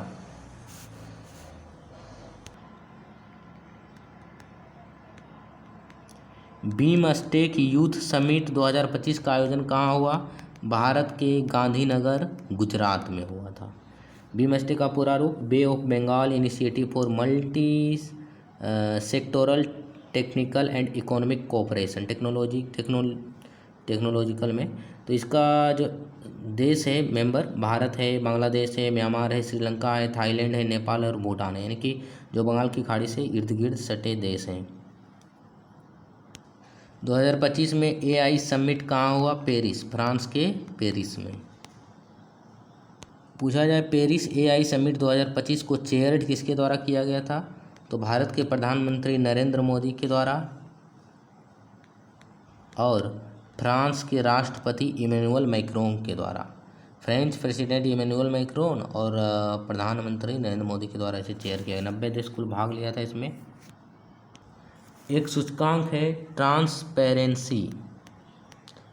ट्रांसपेरेंसी इंटरनेशनल की रिपोर्ट जो पब्लिश करती है करप्शन परसेप्शन इंडेक्स, उसमें भारत का रैंक है 96 टोटल 180 कंट्री में, और 93 था 2023 में। पहला है डेनमार्क, जो कि एक नॉर्डिक कंट्री है, सबसे कम भ्रष्ट देश डेनमार्क। किसान ए मित्र चैटबॉट AI तकनीक पर आधारित कृषि संबंधित चुनौतियों को समाधान एवं किसानों को योजनाओं को सशक्त तरीके से लागू करने के लिए किया गया। इम्पोर्टेंट है एक्सरसाइज साइक्लोन 2025 एडिशन। तो साइक्लोन एक्सरसाइज किसके बीच होता है? भारत और मिस्र के बीच, भारत और इजिप्ट के बीच होता है, और इस बार इसका आयोजन महाजन फील्ड फायरिंग राजस्थान में किया गया। ये दोनों फैक्ट इम्पोर्टेंट हैं। विश्व की इंद्रधनुष की राजधानी रेनबो कैपिटल किसे कहा जाता है? तो हवाई एक कंट्री है, द्वीप आइलैंड कंट्री, कहाँ? अमेरिका में, प्रांत है बोल सकते हैं, स्टेट है, तो उसको कहा जाता है, वहाँ पर अधिक इंद्रधनुष लगती है इसलिए। तो इंद्रधनुष की राजधानी हवाई को कहा जाता है, हवाई स्टेट है US का। भारत फ्रांस संबंध की बात करें तो भारत और फ्रांस दोनों मिलकर, इंडिया और फ्रांस दोनों मिलकर महाराष्ट्र के जैतापुर कहाँ है? महाराष्ट्र में। महाराष्ट्र के जैतापुर में 9600 मेगावाट का परमाणु ऊर्जा संयंत्र बनाएगा। डोकरा कला न्यूज में था, तो डोकरा कला छत्तीसगढ़ का एक कला है, डोकरा।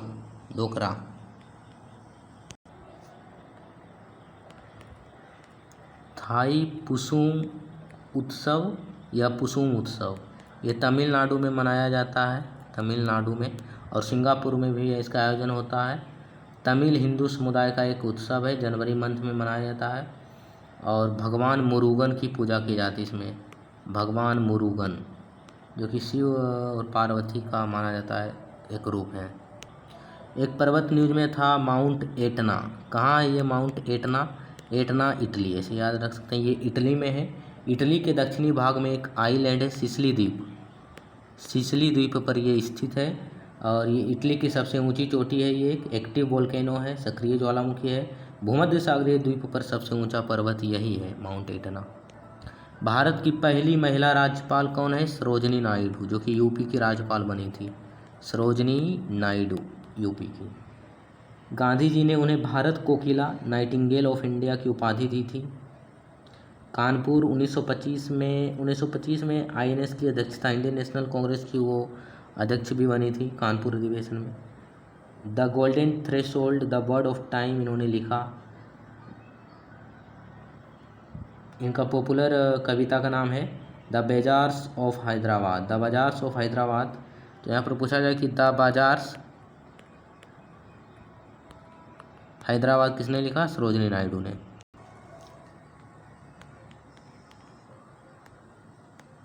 संविधान में कुल ओरिजिनल जो संविधान उसमें कितने टोटल पेज हैं? 251 पेज हैं। चित्र कितने अंकित हैं? 22 चित्र अंकित हैं। मणिपुर के सीएम फरवरी मंथ में का ही न्यूज है। मणिपुर के जो चीफ मिनिस्टर थे एन बीरेन सिंह मणिपुर के सीएम थे, उन्होंने इस्तीफा दे दिया और इस वहाँ पर राष्ट्रपति शासन लगाया गया। तो याद रखना है कि आर्टिकल 352 जो कि राष्ट्रीय आपातकाल से संबंधित है, नेशनल इमरजेंसी से संबंधित है, यह भारत में अब तक 3 बार लगाया गया है।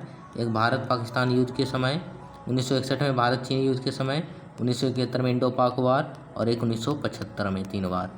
आर्टिकल 356 किससे संबंधित है? राष्ट्रपति शासन से संबंधित है, जो मणिपुर में लगाया गया इस बार। आर्टिकल 360 वित्तीय आपातकाल फाइनेंशियल इमरजेंसी से संबंधित है। लंपी स्किन डिजीज न्यूज में था ये। तो लंपी स्किन डिजीज मवेशियों को होता है, वायरल इन्फेक्शन है, वायरस के कारण होता है। इसमें स्किन पर नोड्यूल्स मतलब कि गांठ पड़ जाता है, फीवर, सोलन लिम्फ नोड हो जाता है। वाहक इसका मच्छर और मक्खी है। इसका वैक्सीन न्यूज में था जो जिसका नाम है बायोलंपी वैक्सीन। तो बायोलंपी वैक्सीन है, बायोवेट द्वारा डेवलप किया गया है। शक्ति प्रोजेक्ट, भारत का शक्ति प्रोजेक्ट जिसका उद्देश्य है स्वदेशी इंडिजेनस माइक्रो प्रोसेसर प्रोडक्ट बनाना। तो उसी के तहत आईआईटी मद्रास ने इसरो के साथ मिलकर आइरिस चिप बनाया। कौन सा chip? Iris chip. 14th ASEAN fisheries and aquaculture forums यानी कि 14वां AFF का उद्घाटन नई दिल्ली के पूसा परिसर में हुआ, जिसका उद्देश्य मछली उत्पादन में वृद्धि करना है। इंडिया मछली के उत्पादन में 2nd स्थान है। PDI पंचायत डिवोल्यूशन इंडेक्स किसके द्वारा जारी किया गया? लगभग 10 वर्षों के बाद पंचायती राज मंत्रालय और भारतीय लोक प्रशासन संस्थान द्वारा जारी किया गया। राज्य पंचायतों को काम करने का उल्लेखनीय वातावरण और संसाधन उपलब्ध कराया इसने, और इसमें फर्स्ट रैंक आया, ये इंपॉर्टेंट हो जाता है, कर्नाटक के पंचायत। 2nd आया केरल, ठीक है, और थर्ड नहीं पता, लेकिन 5 यूपी का स्थान 5 है। तो पहला कर्नाटक याद रखने की आवश्यकता है। खबरों में बने पयोधी क्या है? फरवरी में ये न्यूज में था पयोधी। तो पयोधी एम्स जो दिल्ली में है, एम्स में मानव मिल्क बैंक है। मानव का एक मिल्क का बैंक है यानी स्टोरेज है। एक और इम्पोर्टेंट है, प्रधानमंत्री मोदी ने मेजार गैस वार सिमेट्री ये कब्रिस्तान टाइप का है।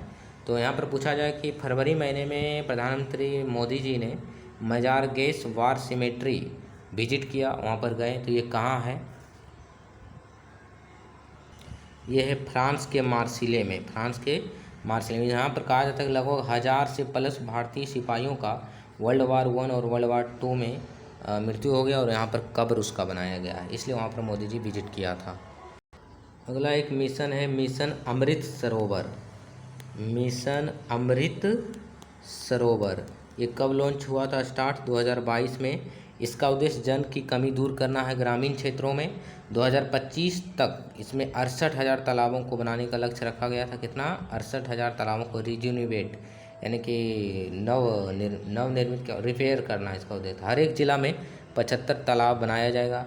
50,000 राष्ट्रीय स्तर पर इसका लक्ष्य था। जर्मन वॉच एक एनजीओ है जिसके द्वारा एक एक्सट्रीम वेदर कंडीशन चरम मौसमी स्थिति रिपोर्ट जारी किया गया, जिसमें कहा गया भारत जलवायु परिवर्तन से 6ठा सबसे बड़ा प्रभावित क्षेत्र है, देश है। प्रश्न है कि किस राज्य सरकार ने नीलगाय को गोली मारने का ऑर्डर दिया था? Shooting of male nilgai bull. तो इसका हरियाणा सरकार ने ये दिया था निर्णय, जो कि विवाद का कारण भी बना रहा उस समय। चेरनोबिल परमाणु संयंत्र कहाँ है? चेरनोबिल परमाणु संयंत्र यूक्रेन में है। यूक्रेन में चर्चा में क्यों था? रूस के ड्रोन हमले से ये संयंत्र क्षतिग्रस्त हो गया था, इसलिए। फॉक्सकॉन, फॉक्सकॉन किस देश की कंपनी है? तो ताइवान की कंपनी है। इसका एक ब्रांच तमिलनाडु में भी है।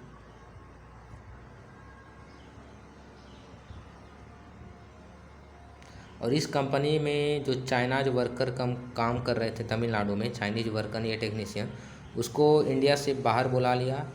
उनका कहना था कि ये भारत वाले भी सीख जाएंगे हमारी टेक्नोलॉजी को, इसलिए। काशी तमिल संगमम 3.0, काशी तमिल संगमम 3.0 का आयोजन कहाँ हुआ? महर्षि अगस्त्य से संबंधित। इसमें सांस्कृतिक एकता को जोड़ना है, उत्तर भारत को दक्षिण भारत से एक सांस्कृतिक जुड़ाव इसमें अनुभव कराना है। चेन्नई में इसका आयोजन हुआ था। देश का यानी भारत का पहला फर्स्ट सहकारिता विश्वविद्यालय, कोऑपरेटिव यूनिवर्सिटी का घोषणा हुआ। उसका नाम पूछा जा सकता है, तो गुजरात के आनंद में त्रिभुवन दास, नाम क्या है? त्रिभुवन दास पटेल के नाम पर त्रिभुवन दास विश्वविद्यालय बोल सकते हैं। तो आनंद में खोला जाएगा ये, देश का पहला सहकारिता यूनिवर्सिटी, गुजरात के आनंद में। वाटर वर्थ परियोजना क्या है? क्या जल संरक्षण से संबंधित है? नहीं। वाटर वर्थ परियोजना या वाटर वर्थ प्रोजेक्ट ये मेटा के द्वारा स्टार्ट किया गया था। मेटा जो कि ये फेसबुक से संबंधित है, ये मेटा। तो मेटा ने 5 महादेश से गुजारेगा एक केबल कनेक्शन, समुद्री केबल बिछाएगा, यही इसका उद्देश्य है। संविधान का अनुच्छेद 145 क्लाउज 3 में कहा गया कि संविधान की व्याख्या से संबंधित केस है तो उसके मामले के लिए सुनवाई के लिए कम से कम एटलीस्ट 5 जजों की पीठ होनी चाहिए। कितने? 5। यहाँ पर प्रश्न पूछा जा सकता है, संविधान की व्याख्या से संबंधित यदि केस आता है तो उसकी सुनवाई के लिए कम से कम कितने जजों का पीठ होना चाहिए? 5, 10, 15, 20। तो आंसर हो जाएगा 5। एक और इम्पोर्टेंट है, भारत का पहला राज्य जिसने जीसीसी पॉलिसी को लागू करने वाला पहला राज्य बना है। जीसीसी पॉलिसी मतलब global capability centre policy, global capability centre. तो ये भारत का मध्य प्रदेश राज्य बना है। इससे एमपी यानी मध्य प्रदेश को प्रीमियर हब बनाया जाएगा ग्लोबल इनोवेशन और ग्लोबल टैलेंट को लेकर। भारत और अमेरिका और भारत के बीच एक इनिशिएटिव स्टार्ट हुआ जिसका नाम है ट्रस्ट इनिशिएटिव। किससे संबंधित है? क्रिटिकल मिनरल से संबंधित और टेक्नोलॉजी एक्सचेंज से संबंधित है। अगला है नमस्ते स्कीम, इम्पोर्टेंट है ये। नमस्ते स्कीम किससे संबंधित है? नमस्ते स्कीम 2022 में स्टार्ट हुआ, जिसका मुख्य उद्देश्य सफाई कर्मी को मौत से सुरक्षा, सफाई कर्मी से संबंधित है। भारत सरकार 2030 से पहले 9 लाख करोड़ के कपड़ा निर्यात का लक्ष्य रखा। कितना? 9 lakh crore. Project water worth, important है ये पीटी के पॉइंट ऑफ व्यू से। तो प्रोजेक्ट वाटर वर्थ किससे संबंधित, किसने लॉन्च किया? मेटा ने दुनिया का सबसे लंबा समुद्री केबल प्रोजेक्ट वाटर वर्थ को लॉन्च किया, जिसकी लेंथ होगा कितना? 50,000 किलोमीटर सबसी केबल है ये। 5 कंटिनेंट को जोड़ेगा केबल के माध्यम से, America, Bharat, Brazil, South Africa, other region को। फरवरी 2025 में किस महासागर में न्यूट्रिनो मिला? तो ये न्यूट्रिनो मिला भूमध्य सागर, जिसको मेडिटेरेनियन सी कहते हैं। मेडिटेरेनियन सी में न्यूट्रिनो मिला। न्यूट्रिनो क्या है? सब एटॉमिक पार्टिकल है, यानी कि एटॉमिक का भी उपकण बोल सकते हैं। और न्यूट्रिनो की बात करें तो इसमें कोई चार्ज नहीं होता है, जीरो चार्ज बोलते हैं, चार्ज लेस होता है।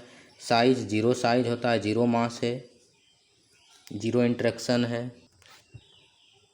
फोटोन प्रकाश। पूछा जाए कि पूरे ब्रह्मांड में सबसे अधिक क्या है, सबसे अधिक तो प्रकाश है, प्रकाश कण फोटोन जिसको बोलते हैं। और उसके बाद second most abundant particle after photon यही है न्यूट्रिनो, सेकेंड। ज्ञानेश कुमार को नए मुख्य चुनाव आयुक्त बनाया गया, चीफ इलेक्शन कमिश्नर। इसको ज्ञानेश कुमार को। किस चयन समिति के द्वारा? इस चयन समिति में प्रधानमंत्री थे, केंद्रीय मंत्री थे और एक अपोजिशन के लीडर। मुख्य चुनाव आयुक्त का टेन्योर कार्यकाल 6 साल होता है या 65 वर्ष, 6 साल या 65 वर्ष जो पहले हो। फर्स्ट मुख्य चुनाव आयुक्त कौन थे? पहला मुख्य चुनाव आयुक्त सुकुमार सेन, सुकुमार सेन। अगला है न्यूज में था मत्स्य 6000, मत्स्य 6000 क्या था? भारत की पहली मानव युक्त गहरे समुद्र में चलने वाली पनडुब्बी। इसे 6000 मीटर, 6000 मीटर यानी कि 6 किलोमीटर, 6 किलोमीटर तक गहराई तक 3 लोगों तक ले जा सकता है। मत्स्य 6000 क्या है? एक पनडुब्बी है, सबमरीन है, मानव युक्त पनडुब्बी है, पहला भारत का। और ये 6 किलोमीटर गहराई तक 3 लोगों तक ले जा सकता है। इसका उद्देश्य गहरे समुद्र में अन्वेषण करना, खोज करना, संसाधनों को जुटाना। इसे समुद्रयान मिशन के तहत बनाया गया, national institute of ocean technology के माध्यम से। पूजा स्थल कानून, पूजा स्थल कानून, इसका डेट पूछा जा सकता है, वर्ष कब आया? 1991 में। इसमें कहा गया कि जब देश हमारा आज़ाद हुआ था 15 अगस्त 1947, तो उस समय जो मस्जिद है या मंदिर है, जो उसका धार्मिक कैरेक्टर रहेगा वही रहेगा, उसमें चेंज नहीं किया जा सकता। यानी कि मान लीजिए एक कोई स्थान है, वो मंदिर है 15 अगस्त 1947 में, तो उसको आगे मस्जिद में कन्वर्ट नहीं किया जा सकता। यही इस अधिनियम का प्रोविजन था। इसको बहुत बार चैलेंज भी किया गया। इसमें अयोध्या राम मंदिर को अपवाद रखा गया था क्योंकि उसका केस सुप्रीम कोर्ट में चल रहा था उस समय। भारत की एयर एम्बुलेंस सेवा के लिए 1 अरब डॉलर का करार हुआ है। और IIT मद्रास से जुड़ी एक स्टार्टअप कंपनी है जिसका नाम है e plane company, 788 air ambulance की आपूर्ति करेगी, जिन्हें देश के हर एक ज़िले में तैनात किया जाएगा एयर एम्बुलेंस। इससे फ़ायदा क्या होगा? वायु मार्ग से जो एरोप्लेन वगैरह से ले जाया जाता है एम्बुलेंस सेवा से, गंभीर हालात वाले मरीजों को समय रहते इलाज मिलना संभव हो पाएगा। BAFTA award, British academy film awards, British academy film awards, London में इसका आयोजन हुआ 78 नंबर का। और इस अवार्ड में पायल कपाड़िया की जो फिल्म थी, पायल कपाड़िया की फिल्म है all we imagine as light, all we imagine as light, वो इसमें नहीं, मतलब जीतने से चूक गई इनकी फिल्म। माउंट ईबू, तो माउंट ईबू कहाँ है? ई से ईबू, ई से इंडोनेशिया, ऐसे याद रख सकते हैं। एक्टिव वोल्केनो है, सक्रिय ज्वालामुखी है, इंडोनेशिया में ही सर्वाधिक सक्रिय ज्वालामुखी है। इंडोनेशिया के हलमाहायरा द्वीप पर है, ये रिंग ऑफ फायर के अंतर्गत आता है। Indian ocean conference, Indian ocean conference 8th edition का इंडियन ओशन कॉन्फ्रेंस का आयोजन कहाँ हुआ? PT fact Muscat. मस्कट किसकी राजधानी है? ओमान की राजधानी है। तो इंडियन ओशन कॉन्फ्रेंस के 8वां संस्करण का आयोजन मस्कट ओमान की राजधानी में हुआ। इस बार का थीम है voyage to new horizons of maritime partnership. ये एनुअली होता है, वार्षिक रूप से 2016 से ये स्टार्ट हुआ है। उद्देश्य क्षेत्रीय सहयोग, इंडियन ओशन रीजन की चुनौतियों को दूर करना।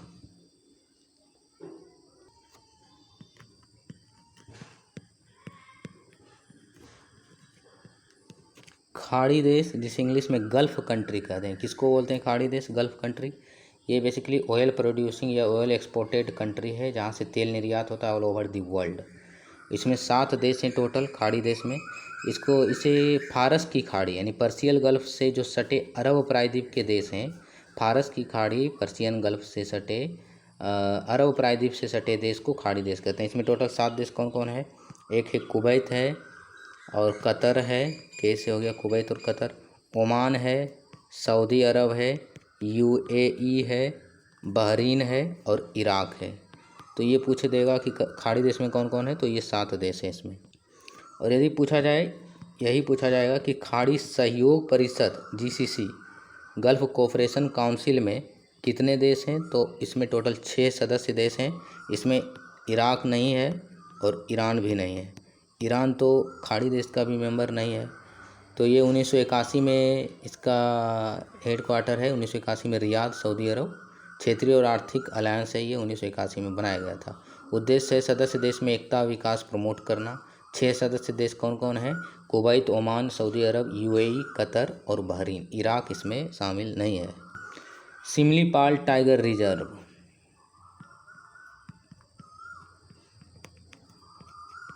सिमलीपाल टाइगर रिजर्व कहाँ है? उड़ीसा में है। ये न्यूज में क्यों था? क्योंकि यहाँ पर ट्रेल गार्ड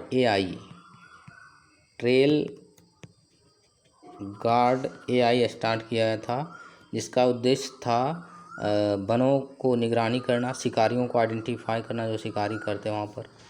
इसमें बहुत सारे कैमरा लगाया गया था जो एआई पर आधारित था। अगला युद्धाभ्यास से 6 एडिशन धर्म गार्डियन का 6 संस्करण एक्सरसाइज। तो धर्म गार्जियन किसके बीच होता है? ये भारत और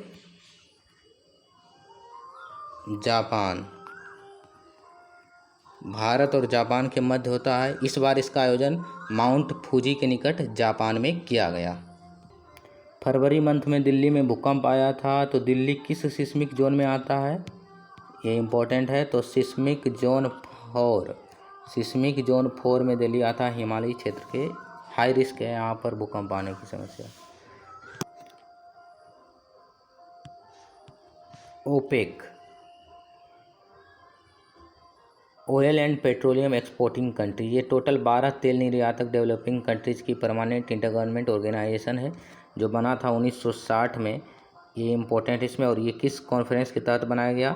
बगदाद कॉन्फ्रेंस के तहत बनाया गया। इसका काम है पेट्रोलियम उत्पाद की कीमत तय करना, उचित और अस्थायी कीमत तय करना। इसका हेड क्वार्टर कहाँ है? हेड क्वार्टर इसका वियना, ऑस्ट्रिया में है। ओपेक प्लस 2016 में साइन किया गया, जिसमें और कंट्रीज में ऐड किए गए 10 देश अलग। पीएम आशा स्कीम,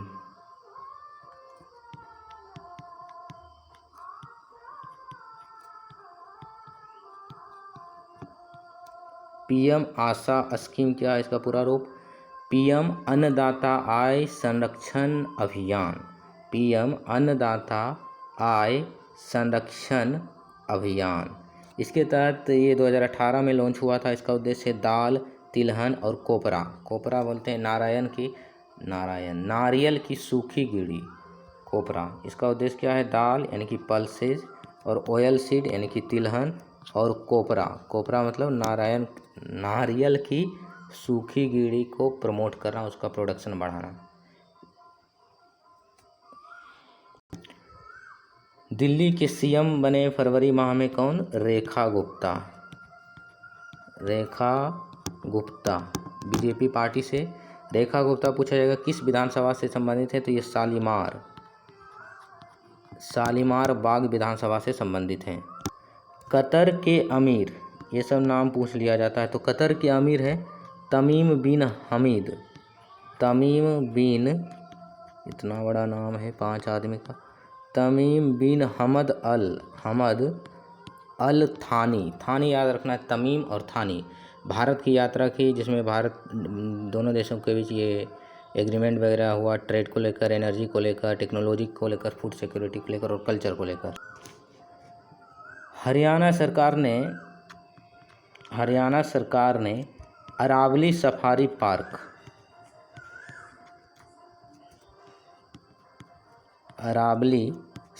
पार्क की मंजूरी की। तो किस राज्य सरकार ने अरावली सफारी पार्क की मंजूरी दी? हरियाणा सरकार ने। ये फैला कहाँ है? गुरुग्राम से नूह तक 3858 हेक्टेयर में फैला है। यह सफारी पार्क दुनिया का सबसे बड़ा सफारी पार्क होगा। दुनिया का सबसे बड़ा सफारी पार्क यही होगा, अरावली सफारी पार्क। अरावली पर्वत की बात करें तो ये ओल्डेस्ट माउंटेन है, पुराना पर्वत है। दिल्ली, गुजरात, राजस्थान, हरियाणा में फैला है। और दिल्ली में जो राष्ट्रपति भवन है वो रासीना जो पहाड़ी है वो अरावली पर्वत से ही संबंधित है।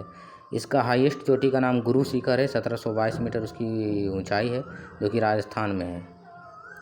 अरावली से बहुत सारे नदियाँ निकलती हैं, जैसे बानस नदी जो कि यमुना की सहायक नदी है, साहिबी नदी जो यमुना की सहायक नदी, और लूनी नदी। अगला है लोकपाल से संबंधित। तो 1966 में पहला ARC report, administration reform commission ने सांसदों सहित सार्वजनिक पदाधिकारियों के विरुद्ध शिकायतों की जांच के लिए 2 स्वतंत्र प्राधिकरण केंद्र स्तर पर और राज्य स्तर की स्थापना के लिए सिफारिश की थी मोरारजी देसाई के द्वारा। पहली बार 1968 में लोकपाल विधेयक लोकसभा में पारित हुआ, लेकिन लोकसभा भंग हो गया तो विधेयक निरस्त हो गया। फिर 2011 तक 8 बार प्रयास किए गए विधेयक को पारित करने हेतु, सभी असफल रहे। अन्ना हजारे के नेतृत्व में भारत भ्रष्टाचार विरोधी आंदोलन ने केंद्र सरकार पर दबाव डाला और उसके परिणाम स्वरूप फिर संसद के दोनों सदनों से लोकपाल एवं लोकायुक्त विधेयक 2013 पारित हुआ। तो लोकपाल एवं लोकायुक्त विधेयक कब आया? 2013 में। ये पीटी फैक्ट इंपॉर्टेंट है। लोकपाल और लोकायुक्त एक वैधानिक निकाय है, स्टैट्यूटरी बॉडी है, जो 2013 लोकपाल और लोकायुक्त अधिनियम के तहत बना है। फर्स्ट ARC प्रशासनिक सुधार आयोग ने रिकमेंड किया था न्यायालयों को लोकायुक्त एवं लोकपाल के दायरे से बाहर रखा जाएगा। न्यूजीलैंड में भी ऐसा ही प्रोविज़न है कि जो जस्टिस वगैरह होते हैं, जजेज वगैरह, वो लोकयुक्त और लोकपाल के अंतर्गत नहीं आएंगे। बट स्वीडन में न्यायालय की ओम्बुड्समैन, जो स्वीडन के ओम्बुड्समैन है, उसके अंतर्गत ये आते हैं। फर्स्ट लोकपाल कौन रहे? जस्टिस पिनाकी चंद्र घोष, जो कि फॉर्मर सुप्रीम कोर्ट के जज हैं। भारत के पहले लोकपाल पूछा जाए तो जस्टिस पिनाकी, न्यायमूर्ति पिनाकी चंद्र घोष हैं। वर्तमान लोकपाल हैं जस्टिस अजय मानिकराव खानविलकर। लोकपाल और लोकायुक्त भ्रष्टाचारी विरोधी प्राधिकरण है, एक एंटी करप्शन अथॉरिटी है जो पब्लिक इंटरेस्ट में काम करती है। नागरिकों के कंप्लेन पर केंद्रीय स्तर के अधिकारियों, प्राइम मिनिस्टर, केंद्रीय मंत्री और संसद को ये भ्रष्टाचार विरोधी में लिप्त मानती तो उसका जांच करती है लोकपाल। और लोकायुक्त राज्य स्तर पर जो ऑफिशियल विधानसभा के मेंबर वगैरह हैं उनकी जांच करता है, जैसे CM हो गया, MLA वगैरह हो गया, उनकी जांच करता है कौन? लोकायुक्त। अधिकार क्षेत्र ज्यूरिसडिक्शन की बात करें तो लोकपाल और लोकायुक्त की प्राइम मिनिस्टर की भी जांच कर सकता है, मिनिस्टर, संसद सदस्य और जितने भी गवर्नमेंट ऑफिशियल हैं। जज इसमें शामिल नहीं किया गया था। फिर लोकपाल और लोकायुक्त अधिनियम संशोधन अधिनियम 2016 में किया गया, जिसमें कहा गया कि मान्यता प्राप्त विपक्ष के नेता की अनुपस्थिति में लोकसभा में सबसे बड़े विपक्षी दल के नेता को लोकपाल चयन करने वाली समिति का सदस्य बनाया जा सकता है, क्योंकि इनके चयन समिति में विपक्षी पार्टी के नेता का होना जरूरी था। अगला है मेजोरोना 1, ये UPSC प्री में भी पूछा गया था। मेजोरोना 1 क्या है? ये एक क्वांटम चिप है जिसने माइक्रोसॉफ्ट ने बनाया। किसने बनाया? माइक्रोसॉफ्ट। कैसे याद रखेंगे? M से मेजोराना, F से माइक्रोसॉफ्ट। अगला है एन प्राउड इनिशिएटिव या पहल। एन प्राउड इनिशिएटिव किसके द्वारा लॉन्च किया गया? ये केरल सरकार के द्वारा लॉन्च किया गया। एन प्राउड मतलब एन से हो गया न्यू, पी से program, for removal of unused drugs, यानी कि जो गैर प्रयोगकारी दवाइयाँ हैं, एक्सपायर दवा है, उसको कैसे मैनेज किया जाए उसके बारे में ये है योजना, पहल। अगला है पोप फ्रांसिस जो 88 वर्ष के थे, उनका निधन हो गया। रोमन कैथोलिक चर्च के लीडर थे ये, डबल निमोनिया से। किस बीमारी से? Double pneumonia. डबल निमोनिया क्या होता है? जब निमोनिया दोनों फेफड़ा को एक साथ प्रभावित करता है तो उसे डबल निमोनिया कहते हैं। अगला है डंकी रूट।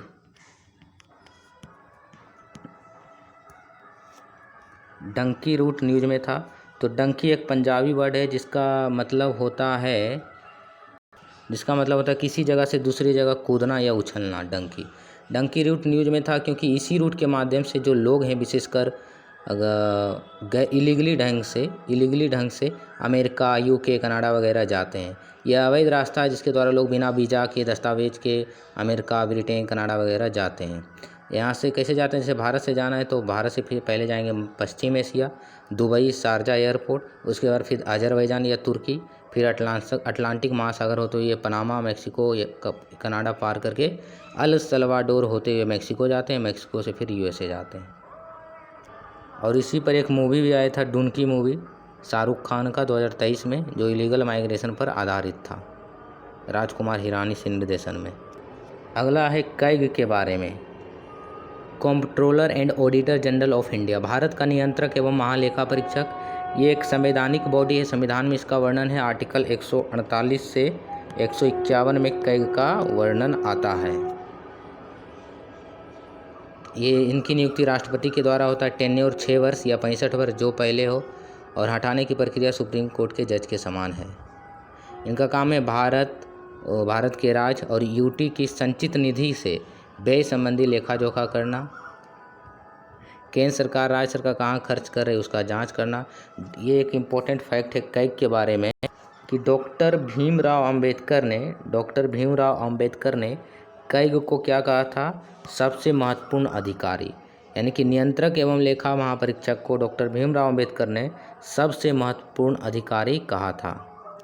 वर्तमान सीएजी कौन है, श्री के संजय मूर्ति, और first CAG B Narahari Rao पहले कैग रहे हैं भारत के। इम्पोर्टेंट है Time women of the year, Time magazine का वीमेन ऑफ द ईयर कौन बनी 2025, तो पूर्णिमा देवी बर्मन, इनका पूरा नाम है पूर्णिमा देवी बर्मन। एक भारतीय जीव वैज्ञानिक है जिन्हें time women of the year 2025 घोषित किया गया। 28 फरवरी को शाम के 7 बजे प्लानेट परेड की घटना देखने को मिली। प्लानेट परेड क्या होता है? प्लानेट परेड जब ग्रह एक ही रेखा में संरेखन होते हैं, स्ट्रेट लाइन में 180 डिग्री में अलाइनमेंट, तो उसे प्लानेट परेड। जैसे ये ग्रह है तो सब एक ही रेखा में संरेखन की स्थिति में, तो उसे प्लानेट परेड कहते हैं, यानी प्लानेट परेड कर रहा है। तो 28 फरवरी को ये घटना देखी गई। 7 ग्रह एक ही रेखा में हुए थे। नासा ने अनुमान लगाया कि फिर ऐसा कंडीशन 2040 के बाद ही ऐसा संयोग बनेगा, और इसको आँख से हम बुध, शुक्र, बृहस्पति, शनि और मंगल को देख सकते थे इस प्लानेट परेड में। तो प्लानेट परेड मतलब सभी ग्रहों का एक ही ग्रह में एक ही रेखा में स्थित होना। अगला है एम पॉक्स या मंकी पॉक्स के बारे में। तो ये वायरस के कारण होता है, और इसका एक नया वेरिएंट न्यूज में था फरवरी में, क्लेड 1B। तो पूछा जाए क्लेड 1B क्या है, तो मंकी पॉक्स का नया वेरिएंट है, नया रूप है। मंकी पॉक्स का घटना 1970 में पहला केस आया था डेमोक्रेटिक रिपब्लिक ऑफ कॉन्गो से। फरवरी में छावा मूवी न्यूज में था। तो छावा मूवी किन पर आधारित है? छावा का अर्थ होता है शेर का बच्चा, एक मराठी शब्द है। राइटर हैं छावा के शिवाजी सामंत, मराठी उपन्यास लिखा गया है इनके द्वारा। डायरेक्टर हैं लक्ष्मण उटेकर इस मूवी के। और छावा एक उपन्यास भी है, मराठी उपन्यास है, जिसके लेखक हैं शिवाजी सामंत। और ये मूवी छत्रपति संभाजी महाराज के लाइफ पर आधारित था। छत्रपति संभाजी महाराज सेकेंड मराठा रूलर हैं, पहले हैं छत्रपति शिवाजी महाराज फर्स्ट मराठा रूलर। नयनामृतम 2.0 नयनामृतम 2.0 केरल सरकार के द्वारा स्टार्ट किया, जिसका उद्देश्य था AI बेस्ड यानी कि आर्टिफिशियल इंटेलिजेंस पर आधारित क्रोनिक आई डिजीज को स्क्रीन करना, जांच करना। एनवीडिया किस देश की बहुराष्ट्रीय कंपनी है? तो ये एनवीडिया अमेरिका की कंपनी है जो क्वांटम चिप, AI टूल वगैरह बनाती है, GPU बनाती है, सॉफ्टवेयर हार्डवेयर बनाती है। 1993 में बना था। इसने हाल ही में फरवरी मंथ में EB02 डेवलप किया था। तो यहाँ पर याद रखना है एनवीडिया अमेरिका की एक MNC है। MNC मतलब मल्टीनेशनल कंपनी। और एनवीडिया ने ही EB02 डेवलप किया। ये क्या है? जैविक अनुसंधान के लिए एक AI प्रणाली है। इसका उद्देश्य चिकित्सा एवं आनुवंशिकी में क्रांति लाना है, जेनेटिक कोड की पहचान करना है। मुल्ला पेरियार डैम ये विवाद का कारण है तमिलनाडु और केरला के बीच। 1895 में बना था। पेरियार नदी जो कि केरल पर है वहाँ पर ये बना है। ऑपरेट करता है तमिलनाडु इसको। ट्राई के बारे में क्वेश्चन पूछा जा सकता है। ट्राई मतलब telecom regulatory authority of India, भारतीय दूरसंचार नियामक प्राधिकरण। इसकी स्थापना 20 फरवरी 1997 को हुई थी। कब? 1997 को हुई थी। यह एक वैधानिक निकाय है, स्टैट्यूटरी बॉडी है। जिसका ट्राई एक्ट 1997 के तहत बना था। इसका काम है दूरसंचार सेवा को रेगुलेट करना, उपभोक्ता सर्विस प्रोवाइड की रक्षा करना, केबल ब्रॉड एक्टिविटी को ध्यान में रखना और सरकार को एडवाइस देना टेलीकॉम रिलेटेड लॉ से संबंधित। तो याद रखना कि ट्राई एक वैधानिक निकाय है और इसका हेड क्वार्टर कहाँ होगा? हेड क्वार्टर न्यू दिल्ली ही होना चाहिए इसका।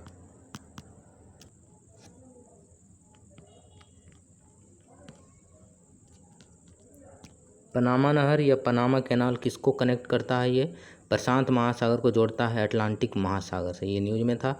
ये एक आर्टिफिशियल नहर है, 82 किलोमीटर इसकी चौड़ाई है। यूएस द्वारा बनाया गया, लेकिन इसमें अभी रेगुलेट कर रही है कंट्रोल पनामा सरकार। और पनामा एक स्थल संधि है, इस्मस ऑफ पनामा, जो कि एक नैरो पीस ऑफ लैंड है, संकरा भूमि है जो नॉर्थ अमेरिका को साउथ अमेरिका से कनेक्ट करती है। सवर्ण वैदेही किसकी वैरायटी का नाम है? सवर्ण वैदेही, तो ये इसका वैरायटी का नाम है मखाना। मखाना का वैरायटी है सवर्ण वैदेही। उसी तरह कॉफ़ी का वैरायटी एक अरबिका है और एक रोबस्टा है, वो कॉफ़ी का वैरायटी है। यूएस के प्रेसिडेंट डोनाल्ड ट्रंप के बारे में जानते हैं। तो ये 47वें राष्ट्रपति के रूप में 20 जनवरी को शपथ लिया और ये इनका सेकेंड टर्म है और लास्ट टर्म है। अमेरिका में एक व्यक्ति 2 कार्यकाल से अधिक बार राष्ट्रपति नहीं रह सकता, यानी कि 4 वर्ष 2 बार। पार्टी है इनका रिपब्लिकन पार्टी और राजधानी है अमेरिका का वाशिंगटन डीसी। डीसी मतलब डिस्ट्रिक्ट ऑफ कोलंबिया। किस नदी के किनारे है? तो ये पोटोमैक नदी के किनारे है वाशिंगटन, पोटोमैक नदी के किनारे। व्हाइट हाउस का एड्रेस पूछा गया है बहुत सारे एग्जाम में, तो इसका एड्रेस है Pennsylvania 1600 Pennsylvania avenue, Washington DC, Potomac river. America के पहले राष्ट्रपति जॉर्ज वाशिंगटन थे। अमेरिका का 22वां संविधान संशोधन किया गया, कॉन्स्टिट्यूशन अमेंडमेंट एक्ट 22वां, जिसमें कहा गया कि किसी व्यक्ति को 2 बार से ज़्यादा राष्ट्रपति चुने जाने से रोकता है। यह 1951 में पास हुआ था, 1951 में। फ्रैंकलिन डी रूजवेल्ट एकमात्र राष्ट्रपति हैं अमेरिका के। फ्रैंकलिन डी रूजवेल्ट जो सर्वाधिक बार राष्ट्रपति रहे, 2 बार से ज़्यादा।